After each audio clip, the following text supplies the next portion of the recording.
Hello. Hi, Sharif. Hi, Sharif. Hi, good afternoon.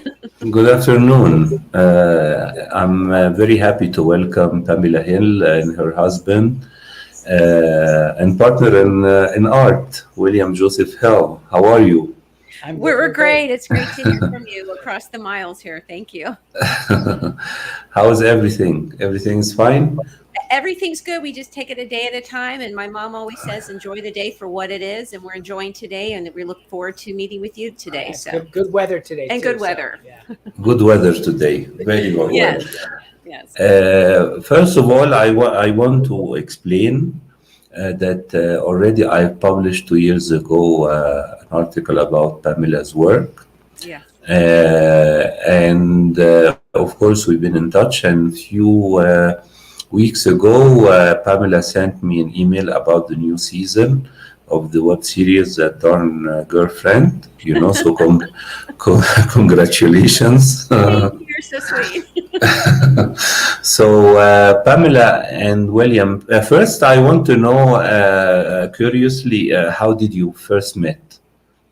Well, we met my husband was in a play with a lovely friend of ours named Alyssa in the 90s. And then a year later, I had met Alyssa through a murder mystery company that was then turned into a theater group as well. And Bill or William was invited as a guest actor writer to the theater group. So October 3rd of 1999, after Alyssa had invited her co-star from a previous play to the group, our eyes met, and here we are 19 years later. Yeah, I brought a script of mine, and that ironically it's Cyber Fighter, the one that's in the book too.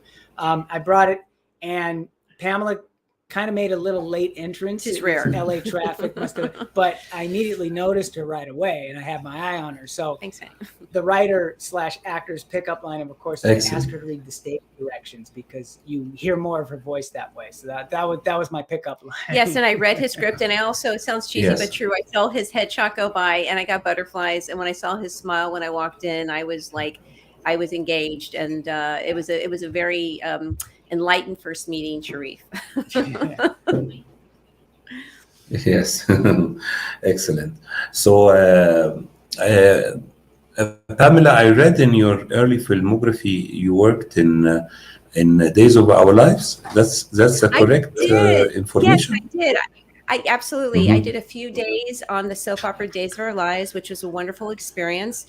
And I was cast, as a blackjack dealer, which is great because sometimes when you have a skill set, they can also use it as a character. So part-time as an actor who have many side jobs that we have, Sharif, I was a blackjack dealer. So it was great. I was cast as Bobby, the blackjack dealer, but I had a few days on the set.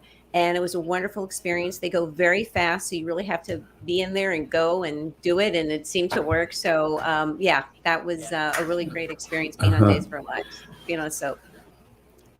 And do you both of you remember when was your first project? And it was before or after you started your production company, Four Scorpio?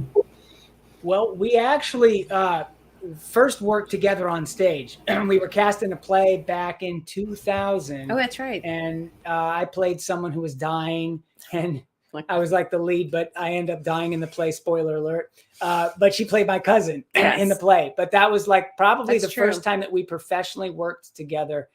And a few years later, I think actually that same year was when we decided we were going to start our production company, Four Scorpio Productions. And at the time, the intention was, I already knew that I wanted to do Cyber Fighter, the feature script, as a project. And so we kept working towards that. And I think believe it was around 2015 where we decided, hey, let's start doing short films. Because I did short films growing up as a teenager, growing up in Hawaii on the Navy base. And I figured I could take that skill set and apply it to us. Yeah, and the online shorts and shows started around then, and then we kept wanting to do something. And our first short, we actually, with nursery rhymes, we just kept saying there's a nursery rhyme called The Muffin Man, and we kept just saying it to each other. But then we started saying it's like dialogue. So I said, why don't we take something that most people have heard and try to turn it into a short little sketch, which was our first foray to doing an online thing. So we took a Muffin Man as a little like 2-minute Sharif sketch online, and people seemed to be engaged by it. But we had the access here to do it from our home apartment, and we had something to film it with. Yeah. And Bill, being a filmmaker, it was great to just get our work out there. So it was like our first thing into the online world, which was exciting and kind of the start. Yeah, quick. So I figure when you're starting off, if you want to get into filmmaking, it's always best to start off with something short, small, because it's a lot of work, even for something that's short in post-production stuff. So the shorter it is, the better. The more time you have to experiment with it and play around. And it was good to get our feet wet. We were like, let's try a 2-minute thing, and it worked. Liked it, yeah. So that was kind of how it started, and that's right when I think about Four Scorpio started to be born. Yes. But tell me, what did you choose this name? This is a very good question. Thank you for asking, Sharif. My brother, may rest in peace, Gary Maloff. He was an astrologer back in Cincinnati, Ohio, my hometown, and he did a couples chart of us together. And when he put both of us together, it came up with 4 Scorpios and 4 major planets. And we have a lot of Scorpio in our chart and also in our family. And we really like that name, Four Scorpio. And then we just thought it had a nice flow. So hence, Four Scorpio Productions was born. So it was kind of a nice way where it came from and what we're doing with it and what it means to us. And part of our branding, of course, is if you go to the website, fourscorpio.com, it's all spelled out, not the number 4, but FOUR, Scorpio.com. You'll see this beautiful sunset that I captured. And now it's been like, it's almost 20 years ago. One day, I come home and I see this gorgeous red sunset, and I pulled out my camera and I snapped a shot of it. And I never since seen, we live in the same place. I've never in Hollywood seen a sunset that gorgeous since. So it was like the atmosphere was perfect. So, and I got it and I captured it. So now it's part of our logo. Yeah. And we also have a little sound music score to our website as well. But that's how the name came together, Four Scorpio Productions. Yes. Great. But you started to do short films before YouTube or after YouTube was on? That's a good question. Yeah. It's actually after YouTube. YouTube was created in 2005, and I actually started our channel, I believe, in 2007. Yeah. Because at that point it was still new, and I wasn't sure what I was going to do with it, but I knew that it was going to be a platform to look forward to in the future. And at that time, if you remember, MySpace was the thing. Still, it was before Facebook really. Yes. It was about that transition time. So back in 2009, President Obama got elected. And like President Obama, I grew up in Hawaii. He's from Hawaii. He actually turns out I went to a rival school, but not at the same time. And I did a voice impression of Obama that I put on YouTube, speaking the Hawaiian way. And it got over 400,000, 500,000 hits. YouTube invited us into the partnership. Yeah, program. That was exciting. And so we've been partners with YouTube since. So that's 12 years. So YouTube had already started, but that's how we really kind of took off with Bill's impression with Barack Obama, and then we got, as he said, invited into the YouTube partnership, which was really lovely, and that was exciting. Yes, I remember I was in New York when Obama first year was elected during Tribeca Festival, and parallel to the festival, they invited us to a seminar about YouTube. It was also new, and I attended there, and one of the Google people started to explain videos you make this with your camera and your cell phone. I was asking myself, why should I do that? And I think people working in Google and Apple all the time, they have a vision of the future, or they have a time travel, something like that. Yes. Yeah, I think if But we right had those now, skills. mhm, mhm. Yes, Oh, no, please. I was just I think that made sense what you said. I think us too, maybe Bill not so much because he did a lot of the filmmaking, probably like yourself, but I think people can be intimidated, like, what? I have to do all this myself. But I think, like probably like yourself, the more you do it, you're like, oh, okay. Oh, this is interesting. Oh, I have some control or I have some more creative input. And then you start to learn more. And I see from you and your channel and everything you've done, you've just taken off. And I think that's how we look at it. We're just trying to baby step, even with YouTube, figure it out. And I think the more we figure experience. I think a good thing to do if you're a content creator, you're a creator for YouTube, is to not try to do everything that comes out. Like, learn at your own pace. Don't feel like, oh, I need to know this. I need it because everyone's ahead of me. Yeah. Just take your time with it. I've been making movies since I was a kid. And it's so funny. So in a way, I've kind of like been like seeing the future, even though I had no idea. Like, I made a ninja movie in high school and my mom and dad were saying to me, nobody's going to see this, but now it's on YouTube, so everybody can see it. He remastered it, Sharif. So it just goes to show you do kind of go back to some of your experiences, and you can put them in there. There's, like what you're doing here live, like there's YouTube Live, there's also YouTube Shorts, there's also, we subscribe to, we get their newsletters about like every new feature that YouTube's rolling out, and it's very cool. So I always file that away and like, okay, at some point we'll use that too. Yeah. I think as well, one should do what he believes in and what he likes. I think this is the point of an online creator, either writing or doing videos. Because my wife always watches videos from around the world on Facebook and YouTube, funny, and she tells me you should do funny stuff because I make her laugh. But I told her, no, I'm not a performer. I make you laugh at home, but not live. Well, that's good. That's good for a marriage too. But you never know, right? Yes, but right now, Pamela and Will, since right now you have your platform or your channel on YouTube, do you try to approach film festivals? Yeah, in fact, for your short films. Yes, we have. And I think there are some short for yes, we web have series.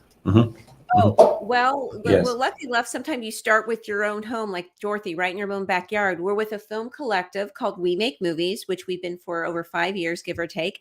And when we first joined, they actually were very cool to have a few of our That Darn Girlfriend web series episodes in their festival. And just recently we submitted, because nothing's in stone, we submitted one of our December episodes called Good Guess, which is a game show. I don't know if you saw That Darn Girlfriend, and we were accepted. So in September, in the entertainment capital of the world in Hollywood, and I think they're going to be hopefully open by then. It's going to be live that we can go to the theater. They're going to have the episode of Good Guess in their film festival. We Make Movies International Film Festival, and we were in one in France with Now and Zen. So what we try to do, we don't overdo it with the film festivals. We kind of pick and choose. Some people do tons. We kind of, like yourself, we kind of we kind of throw a few out there. And we look to see what might be a good fit. Yeah. We look at, there's this website called filmfreeway.com. Yes, so if you're a filmmaker, I recommend you log on there and join up, subscribe. It's free to subscribe or to register with them. And it lists every festival around the world. And you can see what they are looking for, what categories, what's the entry fee. It's just great. It's so easier now to submit to film festivals. I think you can even submit to Sundance there too. So yeah, we do submit, Sharif, but we don't oversaturate. No. So, I think that seems to work for us. And I think you said something just a moment ago, that you find what works for you, and then you do it, and you embrace it, and you have to feel it. And I think this, putting it out there as we go and seeing what fits for us instead of overdoing it seems to work. But yes, we have been with some film festivals, and hopefully more coming up as well. Yeah.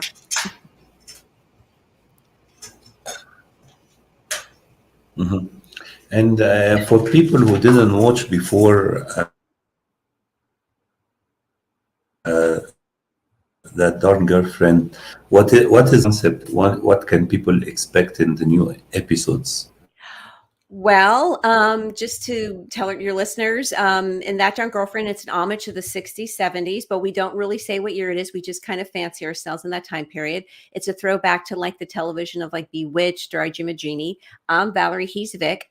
And the idea is just we try to look at it as a round of funny. So if you think of a comic strip with like 4 or 5 panels and then you read it, it's got that funny in it, but then we have our characters around the situation.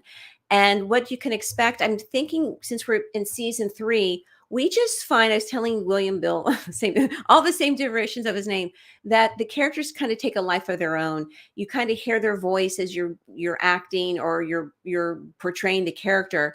And I think what you said too, if we keep it honest and it feels right to us, a friend of mine once said, she said, wow, it seems like what Valerie likes, Pamela and me likes in real life. And I thought, oh my gosh, it was such a simple thought, but it actually gave me a wealth of ideas that I can take from my own self and incorporate that with Valerie. And Vic, aka William, has done the same with that. So I think you can expect the characters just to keep growing, to be honest, meaning there's a back history. We kind of know where we've come from. There's some little lingo that sometimes we said that's in past episodes. We don't force it, but it just comes out naturally. And that's so exciting when you're creating and you can hear the voices. Well, hopefully it's normal. You can hear the voices of the characters in your head. It just keeps creating. So I think as long as we're being honest and having fun, and you have to have fun first, hopefully the audience has fun. And I really think it reads, Sharif. So if we really appreciate that you've watched our episodes, and if you're having fun, it means the world to us, because that's all we really want to do. And another thing too, Sharif, especially what sets YouTube apart from all other platforms, including like traditional television, is that the ability to engage with your audience, the ability to get feedback directly from your audience, whether it be through our campaigns, our email campaigns, or comments. People like write back and they say what they love, and then some people like have been great and given us some ideas that we've done. Oh, that's a good idea, and that's a good idea. So we generally try to. It's one of these web series that it's not there to like say an important message other than just to take, because we're all going through stressful times. It's kind of nice to have a little laugh, a diversion, and they're short on purpose so that people can watch them, can have a laugh, and get back to business. Yeah, even this past year, Sharif, when we did something with COVID, we kept it light, and it's not that we're trying to minimize it, but we want to incorporate something into maybe sometimes what's going on in the world, even though, again, we fancy ourselves in the 60s and 70s. And before I forget, I think it's so great. We've connected through LinkedIn. And I have to say, I think LinkedIn maybe originally started more with the corporate world. But this past 2 years, I think, especially since things have been a little bit more shut down, I really engaged more with LinkedIn. And that's how you found me, or I found you. And I think another thing I think is good about sharing is that, and I've learned, is that if you don't broadcast, have a communication. So when I try to present our stuff, I try to say, hey, hi, just be down to earth. And I think people can find your personality and how you express yourself. And I think that's hopefully how we met as well, is that there's so many people on these online networks. But I think the people who are going to get you are going to go like, oh, okay. Oh, she sounds like she's nice, or he's down to earth. And then hopefully, if that's the case, they'll be more inclined to click it and they'll go, oh, that was fun. And I felt I had some laughter for today. So, yeah. Yes. And regarding promotion of the series, do you rely on your subscribers, or do you do advertising on social media? I mean, paid campaigns. A little bit of both, and it's not funny, haha, but my dad, may rest in peace, was in advertising, so I kind of have a PR bug. But with that being said, we have, which we just started to incorporate the last couple of years. We use MailChimp, which is a free service, and we're able to put format our current productions and also put a nice thing for That Darn Girlfriend. I've been using more the past couple years. I was just telling Bill the other night about with LinkedIn, when everything again started to, we couldn't get out in the world as much. I started with LinkedIn showing, hey guys, if you didn't catch the pilot, here's how it all started. And so we utilize LinkedIn, Stage 32. We also, with the subscribers, because we have quite a few on our MailChimp list, we put that out there. And some months are, more engaged than others, some aren't. But they all seem what's exciting. You never know who's going to be right there in the moment and reach out through an email back from our MailChimp and goes, hey guys, oh my God, I remember this, or just the feedback. I think you just have to kind of go with the flow. And as long as somebody is listening, hopefully more than one, you're doing the right thing. And then as we go, we just hope we just kind of find more ways to get our message out there, like you. And again, we so appreciate having an interview with you, because I'm sure you have a lot of passionate listeners and subscribers. And it just really means a lot. I think it's a team effort among us and among you and the people in entertainment, is just kind of like support each other. Yeah, I think the future, I think the trend is to, what you want is, instead of a huge audience like in the olden days, you want to have an engaged audience, an audience that are fans of you. Yeah. Because it's easy to and so that's why we don't really do too much like Facebook ads or anything like that yet, because right now it makes more sense that we do it manually, that we market, we promote, we engage our fans already there, because that builds builds a core fan base. And then you can expand from there. I have to give a compliment to you, Sharif. Every time you've contacted us, honestly, you're so professional, personable. And again, we're across the miles, Ecuador and Los Angeles, California. But because you approached us in such a kind and thoughtful and professional manner, we really wanted to connect with you. Yeah. And I think that's what's really most important. Thank you very much. Oh yeah, no, it's really true. You're in between comments, your moments, things. I see how you are with other performers in the industry, and it just makes me feel like, oh, this is so great. And I don't take that for granted. It just is, it's really lovely how you approach it. And I think relationships are a big piece of that. It's just the relationship you've built. And I think that's so important. Of course. Yes, from my experience as well, if you try to build for the series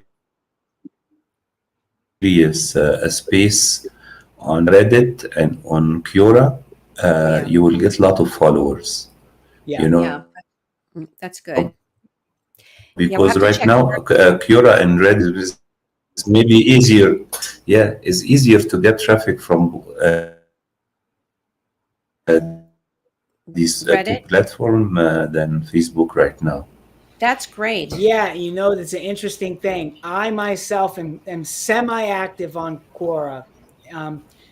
Because I'm also a martial arts expert, and so my expertise has been, and I get a lot of people asking me questions, and periodically I'll get a really good question, and I'll go, okay, I'm going to answer this, and I'll answer it, and it's kind of like, so I've built up this kind of body of work on Quora that's like, but I've also heard too, like you're saying, it's a very effective way to promote, because you're giving somebody value by answering them, and then you're also able to not sneaky, but you're like, oh, by the way, if you're more interested in what I do, this is a link. But you're connected. You can connect it, and then that builds that rapport. And I appreciate I appreciate you saying Reddit. I know of it. We haven't. You said sure. We have used, again, just to reiterate, we do also use Facebook and Instagram. But you said Reddit. We're not as experienced with that. Do you find Reddit really been a really good platform for you, huh? Oh, or is Reddit really? Because right now I work in online marketing. Yeah.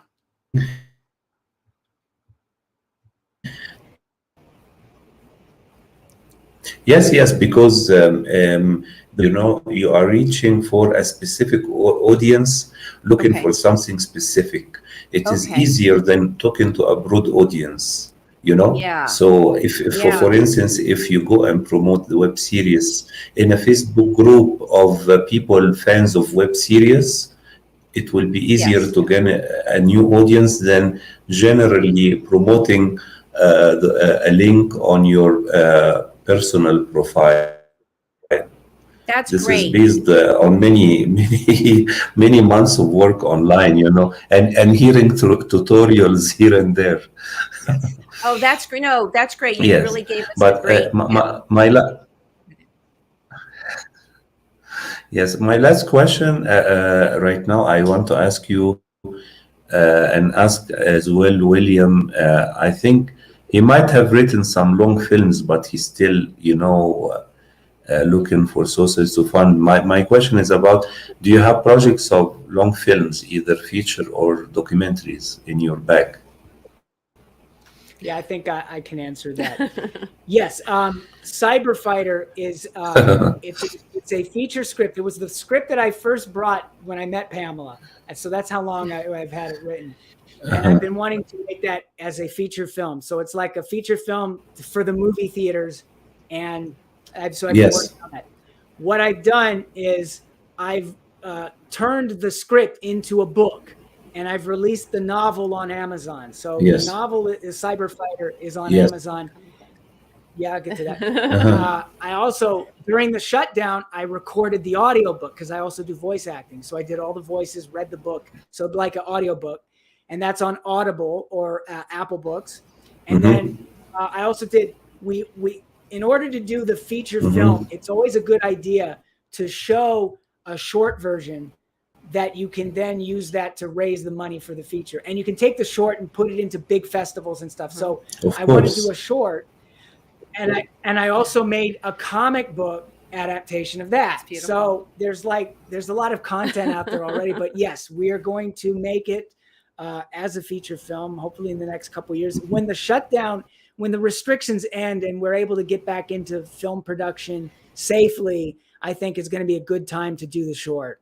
Right now, we're doing a lot of prep work, a lot of preparation, in anticipation that at some point it'll be safe to gather again and shoot. Because right now there's a lot of risk, like not just masks, but you have to test, and it costs a lot of money, and because the tests are expensive. So we're trying to wait until that might taper off before we go back.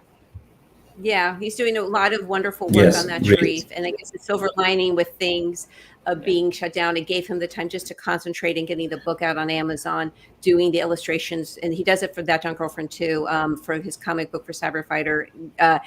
Narrate the audio book from our home. And when you have neighbors nearby, it's you're just trying to figure out the right time. So he had the extra time to really focus on it because we were here, and that was the silver lining during this time to get help to get Cyber Fighter out and then to make it a movie. Yeah, kept us busy. Yeah. Excellent. Excellent. Well, Pamela and William, I wish you the best of luck in your upcoming projects, and live interview together. And don't forget to invite me to the premiere of Cyber Fighter. Oh, it's our pleasure. We so appreciate being with you today, and just good thoughts for you and your projects, and to you and your wife and family, Sharif. And this was so enjoyable, and thank you so much. Well, thank you. Yes, let's keep in touch, and anything we can help each other. Okay. Absolutely, yeah, sure. And you're invited to all our events. Yeah, have a good day. Best wishes. You too. You too. Thanks, Sharif. Take care. Bye. Yeah. Bye-bye. Bye. Bye-bye.